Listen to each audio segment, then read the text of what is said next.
Okey, jumpa lagi pada minggu ni. Jadi minggu lepas kita dah pergi sikit pada salur darah kan. Arteri, vena dan kapilari darah. Jadi minggu ni kita akan masuk pula kepada tajuk mekanisme pembekuan darah. Jadi untuk pembekuan darah ni sangat-sangat penting lah. Sebab apa? Kalau tanpa pembekuan darah ni, maksudnya kalau kita ada luka, contohnya kamu berjalan di luar daripada rumah kamu, tiba-tiba kamu terjatuh. Jadi kamu tahan tangan kamu ni ke atas tar jalan tu. Dan tangan kamu yang kamu tahan tu dia luka. Bila dia luka, darah akan keluar. Jadi kalau tanpa pembekuan darah, kemungkinan darah tu akan terus keluar, mengalir keluar. Dan apabila darah tu mengalir keluar, terus mengalir keluar, ni akan menyebabkan tekanan darah akan jatuh. Bila tekanan darah akan jatuh, darah tu dia tak cukup tekanan untuk hantar ke seluruh tubuh badan. Kamu kena ingat ya, darah kena sampai ke seluruh sel yang ada dekat tubuh badan kita. Kalau darah tak sampai ke sel-sel, sel-sel kemungkinan akan mati disebabkan oleh dia tidak dapat oksigen. Jadi dia tak boleh menjalankan fungsi dia. Contohnya sel yang dekat buah pinggang tak terima oksigen. Jadi sel dekat buah pinggang akan mati. Bila sel dekat buah pinggang mati, buah pinggang tak dapat menghasilkan air kencing. Jadi air kencing tak dapat dihasilkan. Bahan-bahan yang toksik dalam badan tak dapat nak dibuang oleh air kencing. Jadi ini akan memberi masalah yang cukup besar kepada tubuh badan kita. Jadi bila tekanan darah jadi rendah disebabkan kehilangan darah. Darah kita hilang. Hilang sebab apa? Sebab luka. Jadi dengan adanya mekanisme pembekuan darah, dia akan menghalang tubuh badan daripada terus kehilangan darah. Tapi luka yang kita nak tengok mekanisme pembekuan darah ni, dia luka yang tidak besar lah. Contohnya macam kamu setakat jatuh, kamu tergunting sedikit kulit kamu ke, kamu pisau kamu potong ikan ke, terhiris sikit dekat kulit kamu ke. Jadi luka-luka yang tak terlalu besar. Yang kemungkinan dia luka tu, dia cederakan kapilari darah. Atau dia cederakan venul, dia cederakan arteriol. Tapi kalau dia cederakan salur darah yang besar, dan dia menyebabkan salur darah besar tu terbuka dengan luasnya, itu mekanisme pembekuan darah ni tak berfungsi sangat. Okay?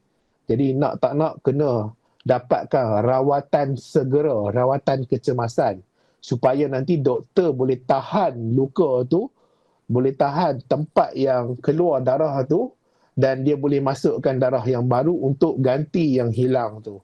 Ini yang cikgu faham lah. Ini ada masuk berita 2 tahun lepas ke, setahun lepas cikgu tak ingat, yang ada seorang kanak-kanak ni, pisau dia tu tercucuk dekat bahagian leher. Bila tercucuk kat bahagian leher, dia masih lagi hidup. Bila dia masih lagi hidup, tapi sebabkan ibu dia tak tahu, ibu pergi cabut pisau daripada leher dia tu, darah memancut keluar. Jadi bila darah memancut keluar, tak boleh diselamatkan lagi. Dia hilang nyawa dia di situ. Padahal kalau ada ditulis kat dalam artikel yang cikgu baca tu, dia masih lagi boleh diselamatkan kalau ibu dia tak cabut pisau tu. Sebab apa? Bila tak cabut pisau tu, darah tak mengalir keluar. Jadi dia adalah cara dan teknik dia ni untuk pisau tu ditarik keluar dengan perubatan, dengan alat mesin yang ada tu, kemungkinan dia boleh dia boleh cabut dan dia boleh tutupkan kawasan luka yang besar tu. Setakat ni boleh faham ke tak semua?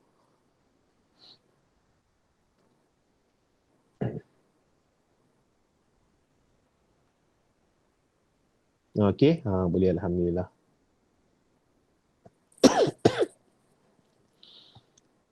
Jadi yang cikgu cerita ni luka yang kecil lah.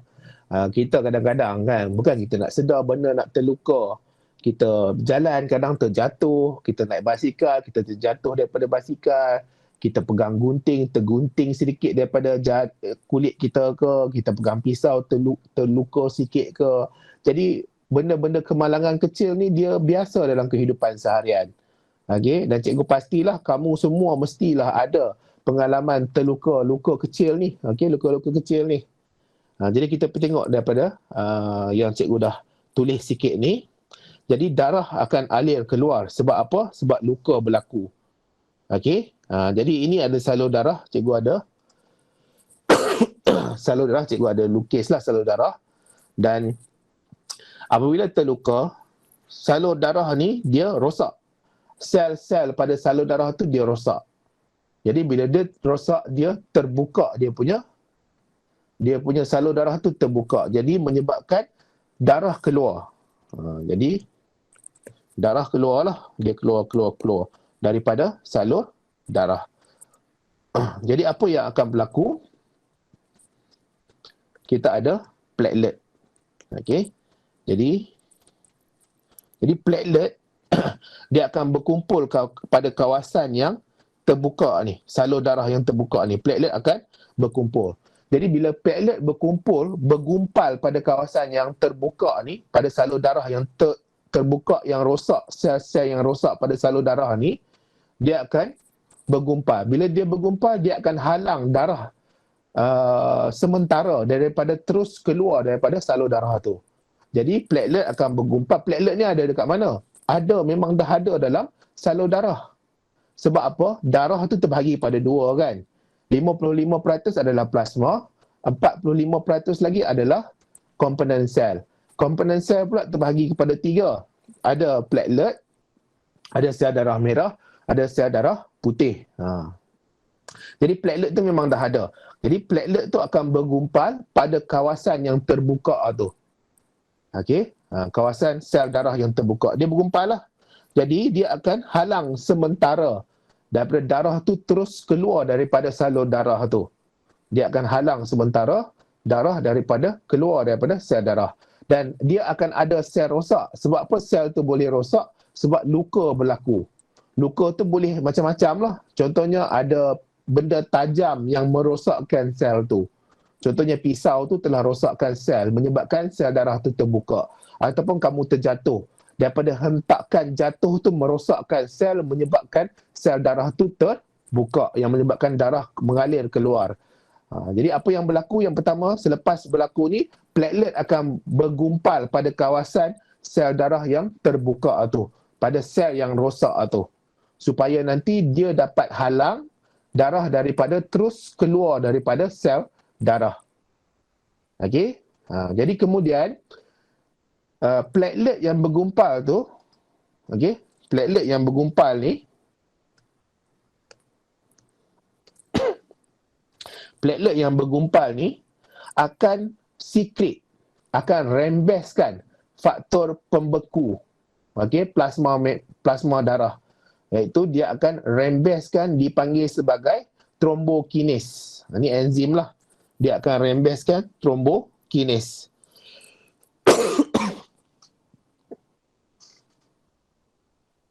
Dia akan rembeskan sejenis protein faktor pembekuan yang dikenali sebagai thrombokinase. Ada juga dipanggil sebagai thromboplastin. Jadi kamu boleh gunalah, kamu nak sebut thrombokinase pun boleh, thromboplastin pun boleh, tak ada masalah. Dua-dua betul lah. Okey. Jadi siapa yang hasilkan thrombokinase ni? Platelet. Platelet yang mana? Platelet yang bergumpal dekat salur darah tu. Jadi thrombokinase ni akan menukarkan protrombin kepada trombin dengan bantuan ion kalsium dan vitamin K. Sekali lagi, thrombokinase atau thromboplastin yang dirembeskan oleh platelet yang bergumpal tadi akan menukarkan protrombin kepada trombin. Akan menukarkan protrombin kepada trombin dengan bantuan ion kalsium dan vitamin K. Jadi sekarang ni dah jadi trombin. Trombin ni pula akan menukarkan fibrinogen kepada fibrin. Jadi fibrin ni dalam keadaan dia larut, fibrin dia tidak larut. Jadi fibrin ni apa yang akan jadi? Fibrin ni dia akan tutup lagi kawasan yang terluka tu. Okey, dia akan tutup lagi kawasan yang terluka tu. Sebab apa? Platelet tu dia hanya tutup pada kadar sementara saja. Jadi dia kena ada tutupan kadar yang tetap yang dilakukan oleh fibrin. Boleh ya? Jadi kita tengok sikit kat sini tulis apa? Fibrin ialah sejenis gentian protein berupa berbenang. Jadi berbenang ni akan bentuk jaring pada permukaan luka dan dia akan jerat eritrosit dan tutup luka. Okey, dia akan jerat eritrosit dan akan tutup luka. Itu yang fibrin tu lakukan. Fibrin ni datang daripada mana? Datang daripada fibrinogen. Fibrinogen tak boleh buat apa-apa. Dia kena tukar dulu jadi fibrin. Jadi fibrin ni adalah gentian protein berbentuk berbenang. Kemudian berbenang ni akan bentuk jaring, jaring yang cikgu lukis ni, yang akan tutup kawasan luka dan ini akan jerat eritrosit dekat situ dan akan terus tutup luka tu. Okey, akan terus tutup luka tu. Kemudian apa berlaku? Kemudian sel-sel yang rosak tu akan dibuanglah, akan mati dan akan dibuang. Dan sel yang kat tepi ni, kat sini kat tepi ni dia ada sel-sel yang membentuk salur darah ni. Jadi sel tepi-tepi ni akan mula mengalami proses mitosis. Dia akan mengalami proses mitosis. Jadi dia ada mitosis sini. Tak besar sangat. Mitosis dia hasil sel baru. Hasil sel baru. Dia teruslah hasil sel baru sehinggalah betul-betul dia tutup secara keseluruhan kawasan yang luka tu dengan sel yang baru. Kamu kena ingat ya, apa fungsi mitosis ni adalah untuk ganti sel yang rosak. Sekarang ni sel yang rosak tu ada pada salur darah. Jadi nak tak nak dia kena ganti sel yang rosak tu supaya nanti salur darah tu dia baik pulih balik pada keadaan yang asal. Okey, baik pulih balik pada keadaan yang asal. Ni cikgu terang sekali lagi ya. Cikgu terang sekali lagi sebelum kita terus masuk kepada isu tentang mekanisme pembekuan darah. Cikgu ulang sekali lagi untuk kamu. Kita ada platelet. Okey. Dia ada luka kat sini.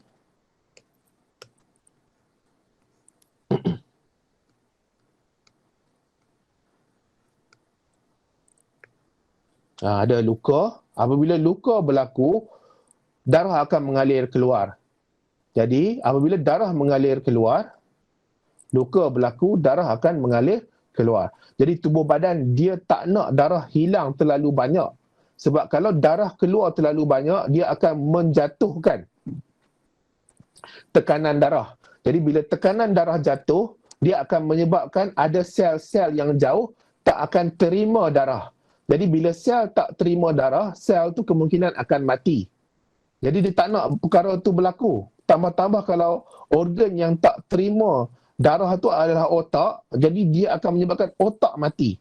Jadi kita tak nak benda tu berlaku. Tubuh badan tak nak benda tu berlaku. Itu sangat-sangat kritikal. Jadi apa yang berlaku? Platelet. Jadi cikgu lukis biru coklat ni platelet. Platelet akan bergumpal pada kawasan yang terbuka tu, kawasan salur darah yang terbuka. Jadi dia akan bergumpal. Secara sementara, dia akan halang darah tu daripada terus keluar. Tapi dia tak kekal lah, dia tak sebagus sangat. Dia tak bagus sangat untuk halang terus darah daripada keluar. Pada platelet yang bergumpal tu, dia akan hasilkan faktor pembeku plasma membran. Okay, ataupun protein faktor pembekuan. Okay, faktor pembekuan yang dipanggil sebagai thrombokinase. Ada juga buku dia tulis sebagai thromboplastin. Okay, bolehlah kamu nak guna thrombokinase boleh, thromboplastin boleh. Kalau buku KSSM dia guna thrombokinase. Jadi ikut je lah thrombokinase, tak ada masalah. Okay, thrombokinase ni dihasilkan, dirembeskan oleh platelet. Platelet yang bergumpal dekat sini ni. Kemudian thrombokinase ni akan tukarkan protrombin kepada trombin dengan bantuan ion kalsium, vitamin K. Ion kalsium, vitamin K ni asal daripada mana? Dia memang ada dalam darah. Okey, plasma kan terbahagi pada dua. Ingat ya, sekali lagi cikgu ulang, darah terbahagi pada dua pembahagian besar dia. 55% adalah plasma, 45% adalah komponen sel. Plasma terdiri daripada 90% air, 10% bahan-bahan lain. Antara bahan-bahan lain tu dia ada nutrien. Nutrien datang daripada sistem pencernaan. Jadi adalah kalsium dengan vitamin K. Jadi kalsium dengan vitamin K ni akan membantu trombokinis untuk tukarkan protrombin kepada trombin. Dia akan bantu tukarkan protrombin kepada trombin. Trombin ni pula akan tukarkan fibrinogen yang larut ni kepada tidak larut. Yang tidak larut ni apa? Dia berbentuk berbenang. Okey, sekali lagi dia berbentuk berbenang. Dia gentian protein yang bentuk berbenang. Kemudian berbenang ni, fibrin ni, dia akan membentuk jaring. Membentuk jaring pada kawasan yang luka ni. Okey, membentuk jaring. Sini membentuk jaring. Kemudian eritrosit yang lalu pada kawasan tu akan terperangkap lah. Jadi terperangkap, memang dia takkan boleh keluar lagi sampai bila-bila lah daripada salur darah. Pada waktu yang sama kamu kena ingat juga yang bahawa ada sel rosak di salur darah. Jadi bila ada sel rosak tu perlu diganti dengan sel yang baru. Jadi salur darah ni yang elok kat tepi ni, sel darah yang elok kat tepi ni akan mengalami mitosis. Jadi apabila dia mengalami mitosis, dia akan hasilkan sel-sel yang baru untuk ganti tempat sel-sel yang rosak. Jadi lama kelamaan dia tutup sepenuhnya lah, dan salur darah tu dah elok seperti biasa. Dia dah boleh jalankan aktiviti seharian dia seperti biasa. Okey, sekarang ni kita tengok apa protrombin ni. Protrombin, protein plasma tidak aktif. Jadi sebab tu dia kena diaktifkan oleh trombokinis. Kemudian trombin pula, protein plasma aktif, dia tindak sebagai enzim. Okey, dia tindak balas sebagai enzim. Boleh faham tak?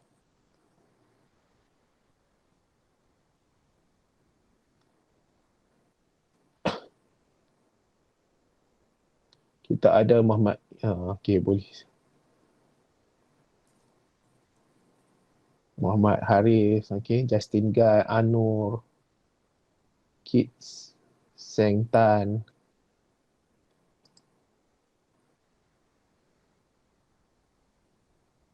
Apa jadi dengan fibrin dan platelet selepas mitosis? Jadi sel yang cikgu tak tahu apa jadi dengan fibrin. Jadi dia tidak diperlukan lagi lah. Kemungkinan dia akan terurai sendiri. Platelet pun dia ada jangka hayat dia. Lama-lama dia akan mati lah. Jadi dia akan diganti dengan yang lebih kekal. Sel yang lebih kekal. Ini untuk jawab Hafiz Antai. Okey. Tak adalah susah sangat kan? Okey. Tapi kamu kena ingat yang kamu belajar ni level biologi SPM ya. Nanti kamu sambung lagi belajar, kamu masuk universiti, masuk matrikulasi, dia proses ni bukan semudah ni. Dia ada banyak lagi faktor-faktor lain yang terlibat. Trombokinis aktifkan protrombin. Betul? Ada dalam dalam ayat ni. Jadi boleh gunalah. Memang cikgu ambil daripada buku teks. Jadi rujukan utama adalah buku teks. Ini untuk jawab soalan Taqiyah Ahda. Okey ya. Jadi cikgu pergi kepada isu yang berkaitan dengan pembekuan darah ni. Faktor pembekuan darah. Jadi isu yang pertama, hemofilia. Okey, hemofilia ni terkenal lah. Kalau dalam sejarah ni, keluarga yang terkenal dengan hemofilia ni adalah keluarga Queen Victoria. Queen Victoria ni adalah pemerintah zaman kegemilangan The Great Britain dululah. Okey, The Great Britain. Jadi cucu cicit dia sekarang ni adalah Queen Elizabeth sekarang ni, yang Queen Queen pemerintah kepada Great Britain, United Kingdom sekarang. Okey. Jadi kalau tak salah cikgu, anak dia ke cucu dia, cucu perempuan dia atau anak perempuan dia kahwin dengan Nicholas Tsar. Jadi dia ada ramai anak perempuan yang kahwin dengan Nicholas Tsar ni. Nicholas Tsar ni adalah raja Rusia. Jadi bila dia ada ramai anak perempuan, last sekali baru dia dapat anak lelaki. Okey, bongsu sekali. Jadi anak lelaki dia ni adalah pewaris tahta. Tapi masalahnya, anak lelaki dia ni kena penyakit hemofilia. Jadi bila dia kena penyakit hemofilia, apabila luka tu tak boleh nak elok. Dia tak boleh ada pembekuan pada kawasan luka tu dan dia akan terus luka. Okey, itu sedikitlah sejarah dia lah. Hemofilia ni terkenal dalam keluarga diraja. Jadi, hemofilia penyakit yang halang darah daripada membeku.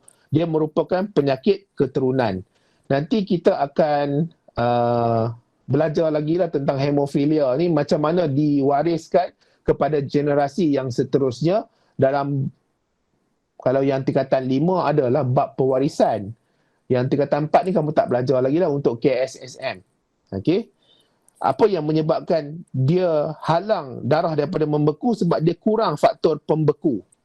Jadi apabila luka, dia akan ada pendarahan yang berlebihan. Akhir sekali menyebabkan kematian. Okey, isu yang kedua adalah trombosis. Okey, trombosis. Trombosis ni adalah pembentukan darah beku. Jadi darah beku ni selalunya ada dekat dalam salur darah lah.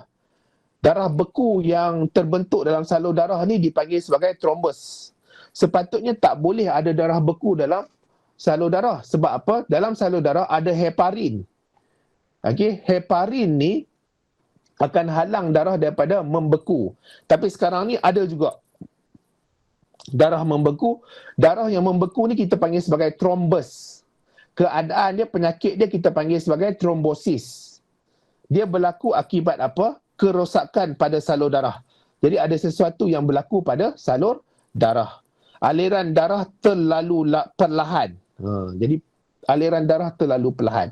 Dia kadang-kadang, kenapa aliran darah terlalu perlahan? Aktiviti orang tu. Orang tu mungkin dia duduk sepanjang masa, baring sepanjang masa. Okey. Jadi menyebabkan aliran darah dia tak terlalu laju lah. Okey. Dia kadang-kadang kena exercise jugalah. Kemudian faktor pembekuan terkumpul. Okey, yang boleh menyebabkan darah beku. Jadi darah beku yang berlaku tu kita panggil trombus. Penyakit ni kita panggil sebagai trombosis. Kemudian kita ada embolisme. Embolisme ni darah beku alir dalam darah. Kamu nampak tak? Trombus ni kan darah beku kan? Sekarang ni bila trombus ni dia mengalir dalam darah, okey, dia mengalir dalam darah, dia akan menyebabkan kita panggil penyakit embolisme. Okay, kita menyebabkan penyakit kita panggil embolisme. Dan darah beku yang mengalir dalam darah tu kita tak panggil trombus dah. Kita panggil dia embolus. Okey, kita panggil dia embolus. Dan embolus ni dia boleh tersekat sebab dia mengalir dalam darah, dia boleh tersekat dalam salur darah yang paling kecil. Okey, dan ini akan menyebabkan dia blok darah tu daripada mengalir, aliran darah akan terhenti. Jadi kamu kena ingat, tekanan darah ni dia akan sentiasa bagi pada kawasan darah yang terhenti itu. Yang kemudiannya boleh menyebabkan salur darah yang kecil ni boleh pecah. Yang bila pecah dia akan ada internal bleeding lah. Ini bahayalah. Okey. Jadi kita habislah kepada mekanisme pembekuan darah. Jadi kira masalah jantung lah. Okey, untuk jawab Anu Zukrina ni, dia kalau apa saja yang melibatkan jantung, dia akan dikira sebagai masalah jantung lah. Okey. Tapi dia ada nama yang khusus lah ya. Cikgu tak tahulah itu nama, dia tak ada dalam silibus kamu. Ada soalan lain nak tanya? Yang cikgu tahu, cikgu boleh jawab lah ya.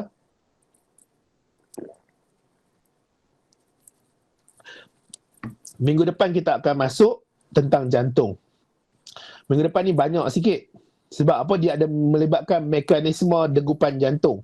Kamu akan belajar tentang nodus SA, nodus sinoatrium, nodus atrioventricular. Ataupun bahasa Inggeris dipanggil sinoatrial nodes dengan atrioventricular nodes minggu depan.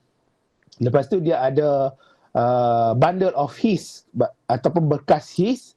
Kemudian dia ada Purkinje fiber ataupun gentian Purkinje. Jadi kita nak cuba fahamkan minggu depan tentang bagaimana jantung tu dia berdegup. Jadi mungkin kita tengok sikitlah penghasilan bunyi loop dengan dup. Kenapa boleh bunyi loop, kenapa boleh bunyi dup. Ini minggu depan, sama jugalah pukul 9.30 sampai pukul 10. Fibrinogen ni dia larut. Dia larut tu maksudnya kalau garam larut dalam air. Kita bila tengok garam tu larut dalam air, dia seolah-olah dia dah hilang, dia dah bercampur dengan air tu. Okey? Jadi maksudnya fibrinogen ni dia larut dalam darah lah. Jadi untuk dijadikan dia tidak larut ni, dia kena ditukar dulu menggunakan thrombokinase. Boleh tak takiah ada? Sebab kalau dia larut, jadi dia tak akan membentuk bebenang jaring yang akan menjerat eritrosit dan tutup luka. Okey, boleh, alhamdulillah. Orang lain ada tak soalan? Nanti video ni, siapa yang baru masuk, cikgu akan upload dekat channel cikgu lah. Cikgu Mendel kan. Jadi kamu boleh tengok ulang balik. Ada soalan lain ke?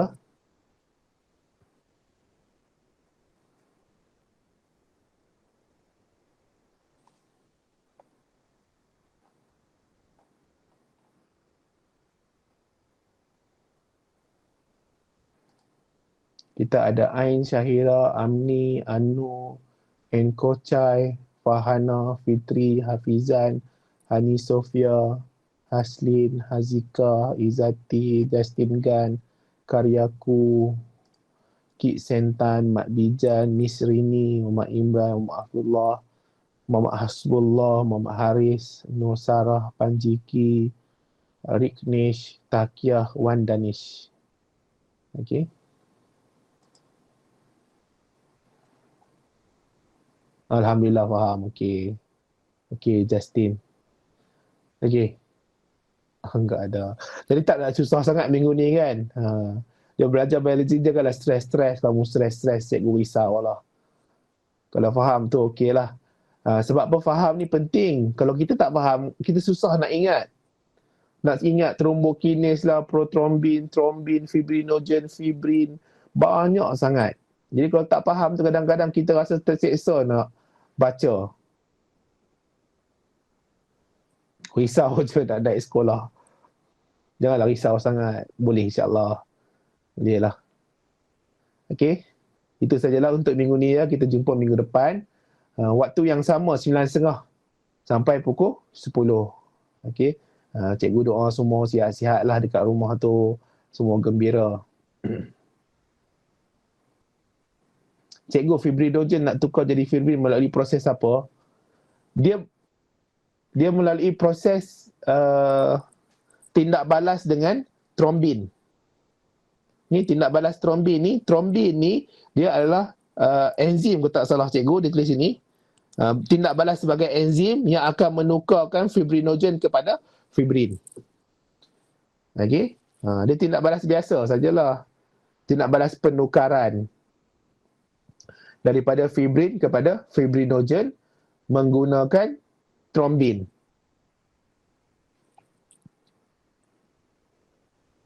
Okey, waalaikumsalam. Okey, yang baru masuk nanti kamu boleh tengok video cikgu ya. Cikgu akan upload malam ni juga. Okey, video ni. Okey, terima kasih. Jumpa lagi minggu depan ya. Hopefully semua orang sihat-sihat. Tak ada masalah lah. Dan terus bersemangat untuk study.